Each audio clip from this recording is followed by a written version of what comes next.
आंदोलनांची घोषणा होते अशा वेळेला या विमानतळाला लोकनेते दिबा पाटील साहेबांचं नाव ते पहिलं उड्डाण व्हायच्या आधी लागलं पाहिजे, ही सगळ्या प्रकल्पग्रस्तांची भूमिपुत्रांची तळमळ आहे। आणि म्हणूनच आज या ठिकाणी सन्माननीय गणेश नाईक साहेब यांच्या नेतृत्वाखाली आम्ही त्यांना या ठिकाणी भेटलो। या ठिकाणी लोकनेते दिबा पाटील साहेब यांचे चिरंजीव अतुल पाटीलजी उपस्थित आहेत, या ठिकाणी माजी खासदार संजीव नाईकजी उपस्थित आहेत, आमदार कथोरे साहेब, आमदार महेश बालदीजी या ठिकाणी उपस्थित आहेत। आम्ही सदस्य मंडळी या सगळ्या आंदोलनांमध्ये ज्यांनी भाग घेतलाय सारी मंडळी उपस्थित आहोत। या आंदोलनांमध्ये वेगवेगळ्या पद्धतीनं जी आधी आंदोलनं झाली त्याच्या वेगवेगळ्या केसेस आम्हा सर्वांवरती आहेत आणि त्यामुळे सगळ्यात जास्त याची तळमळ आणि अस्वस्थता ही आमच्यामध्ये आहे, तशीच ती प्रकल्पग्रस्त भूमिपुत्रांमध्ये आहे। मुख्यमंत्री महोदयांना आम्ही विनंती केली की विमानतळाचं पहिलं उड्डाण व्हायच्या आधी झालं पाहिजे।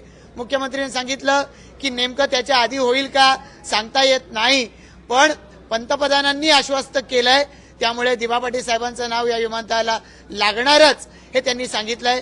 या संदर्भात आम्ही त्यांना विनंती केली की त्यांनी या संदर्भामध्ये प्रेस स्टेटमेंट द्यावं, पण या संदर्भामध्ये मी यथायोग्य प्रेस स्टेटमेंट देईन असं त्यांनी आम्हाला सांगितलेलं आहे।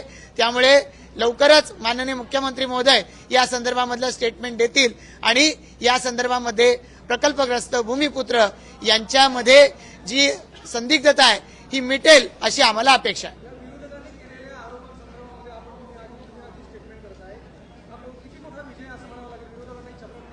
ज्या वेळेला प्रत्यक्षरित्या नामकरण होईल त्यावेळेला हा विजय आम्ही साजरा करू।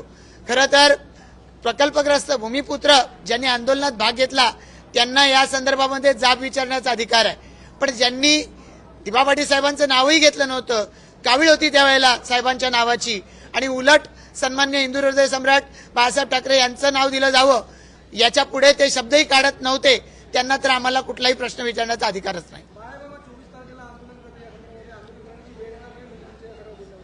मला माहिती नाही त्यांना आंदोलन करायचंय ते कुठल्या नेमक्या कारणासाठी करायचंय, पण ज्यावेळेला मुख्यमंत्री आम्हाला आश्वस्त करतात, पंतप्रधानांचा शब्द आहे असं सांगतात, आमच्यासाठी तो अंतिम आहे निश्चितपणानं। कारण असं आहे की यापूर्वीची जी आंदोलनं झाली त्या आंदोलनांमध्ये ते कुठेही दिसले नाही, ते राजकारणात तर फार आधीपासून आहेत।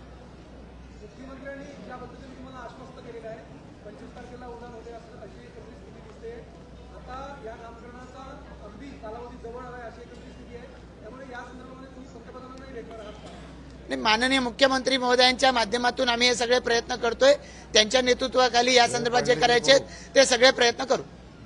धन्यवाद। धन्यवाद।